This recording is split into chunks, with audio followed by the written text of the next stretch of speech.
Welcome back and thank you for joining our journey through Guatemala.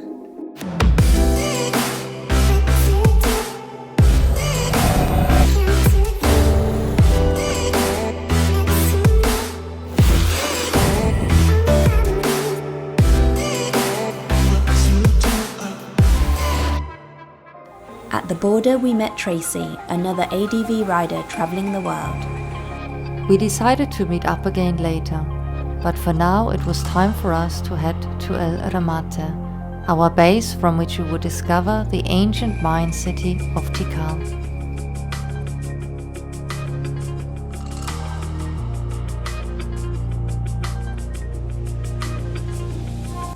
On the way to Tikal, we got caught out in the rain and encountered many warning signs for dangerous animals, although we only ever got to see these cute little things.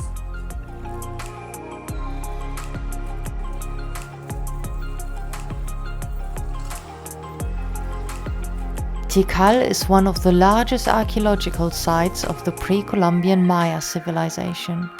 We really enjoyed getting lost in this ancient city surrounded by dense rainforest and explore the ruins.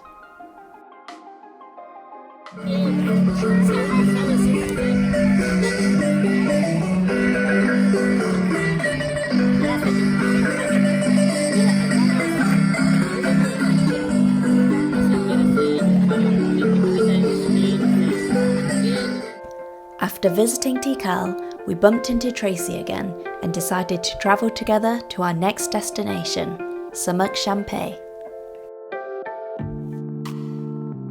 But first we had to take the shortest ferry crossing ever, powered by a tiny little motor.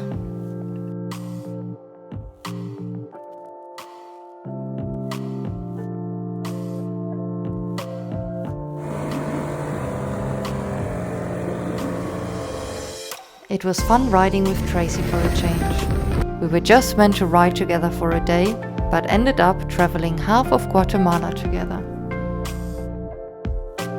The views were so stunning that we didn't mind the occasional traffic stop.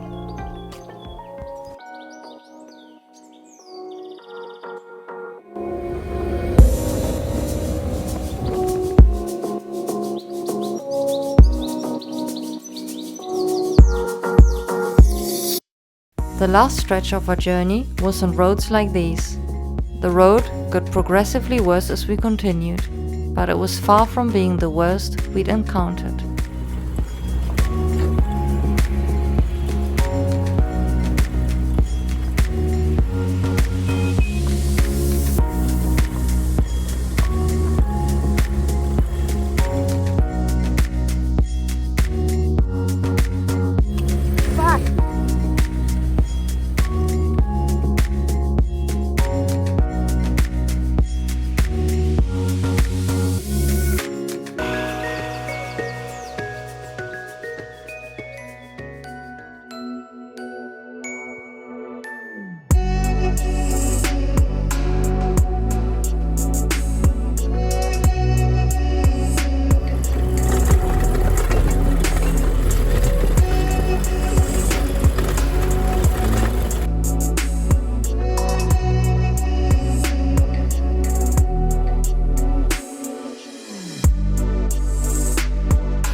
After a few hours of riding in the heat, our energy levels were pretty low and we had a couple of bike drops.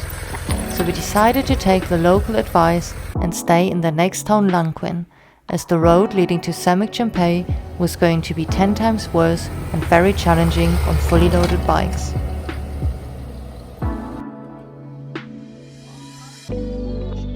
With no energy left, I accepted the kind offer of the hostel owners to push our bike into their garage. I was also skeptical about the thin piece of wood offered as a ramp, but it didn't break.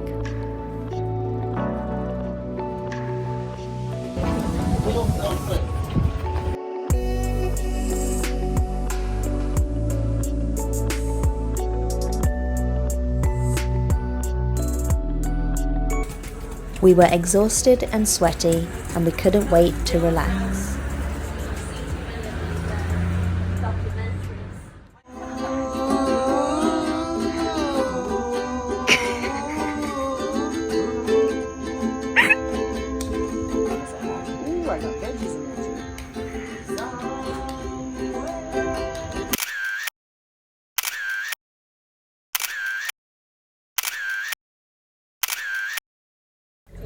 The next morning, we decided to take public transport to Semuc Champey and were immediately greeted by howler monkeys.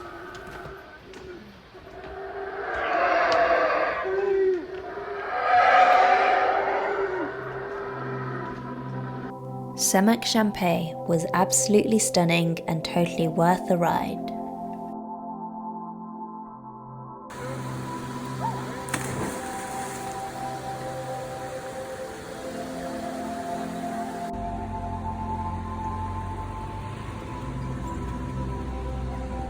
Later that day, we visited an impressive limestone cave just outside of Lanquin, which is home to a large colony of bats.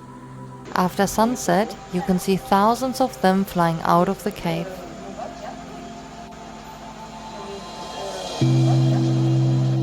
After a few days of rest, it was finally time to hit the road again.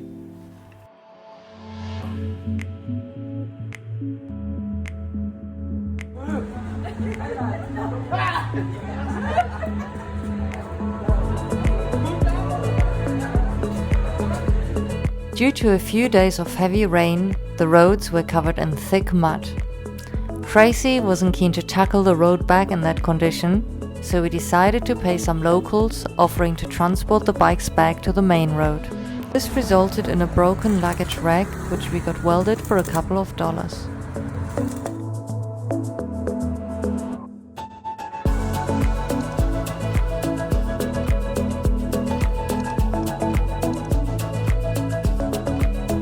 Our next destination was the beautiful colonial city of Antigua, where we convinced ourselves that we were able to hike a volcano together.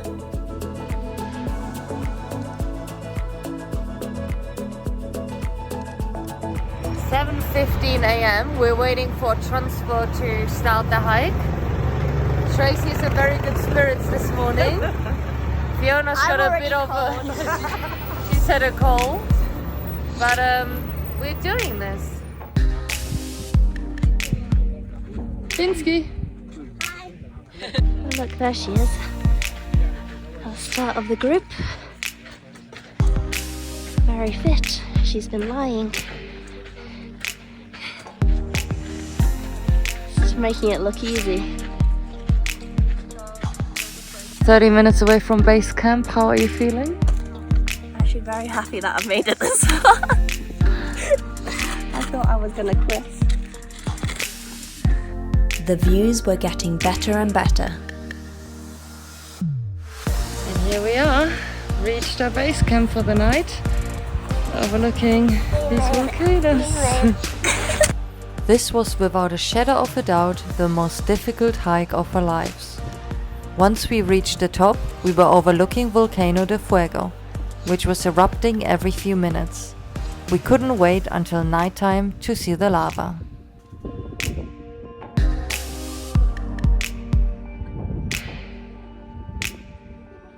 You wouldn't have guessed that we met Tracy only a week ago, as we coincidentally wore the exact same base layers. Made it on top of the volcano. How are you feeling, Tracy? Awesome. Here, top of the volcano. Life is good. A little tired though. It was tough. It was so good to have a little rest and take in the views. Then I prepared myself for my first ever night camping before going on a little hike to catch sunset. We returned to base camp in time for dinner in front of the erupting volcano. Ooh, frijoles.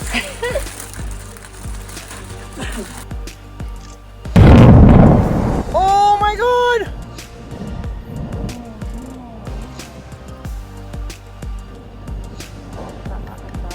That is like no, this is like the mother.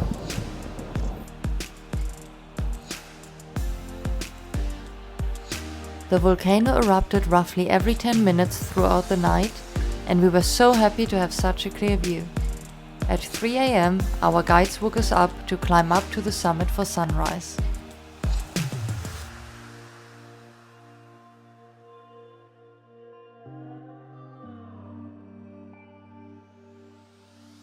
It was absolutely freezing and very windy at the summit, so I was happy to be heading back to base camp. But walking in the deep gravel was hard work too.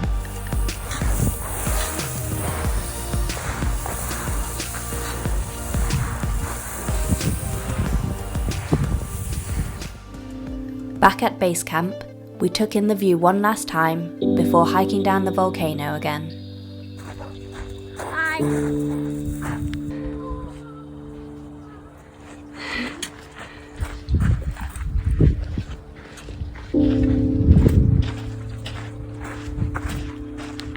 We treated ourselves to a spa day and some nice dinner back in Antigua, as we were seriously aching after this hike before hitting the road again for Lake Atitlán.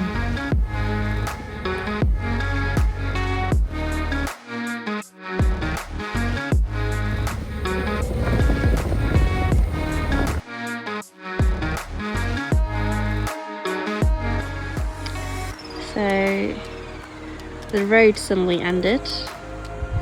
Apparently we're gonna take this one.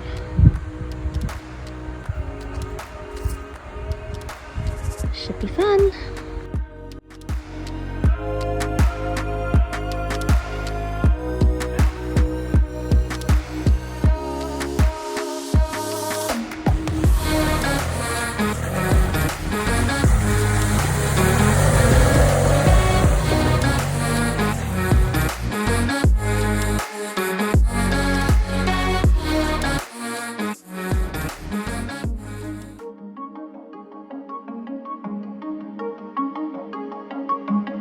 At Lake Atitlán, we based ourselves in Panajachel and explored the surrounding villages by boat.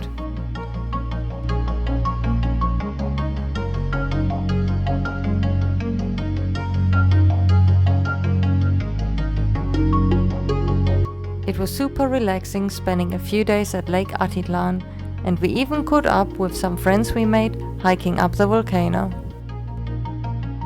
If you want to know more about the places we visited in Guatemala, make sure you check out our travel blog.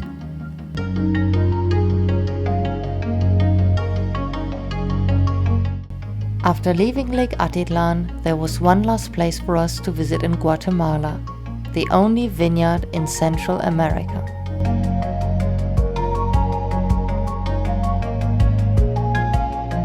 They even built a real chateau out here. Just to summarize what we've learned during our wine tasting, wine was produced during 3 years, From 2007 to 2010. where they've made 144,000 bottles of wine, of which 8,000 remain. The less bottles there are, the cheaper it gets. The more expensive. The more expensive it gets. And we've calculated that in about 8 months they're going to run out of wine completely. How was the wine tasting? Very interesting. Thank you for joining our journey through Guatemala. Join us next week as we cross the border into El Salvador and explore Honduras. If you enjoyed this video, please like, comment and subscribe. We look forward to seeing you next week.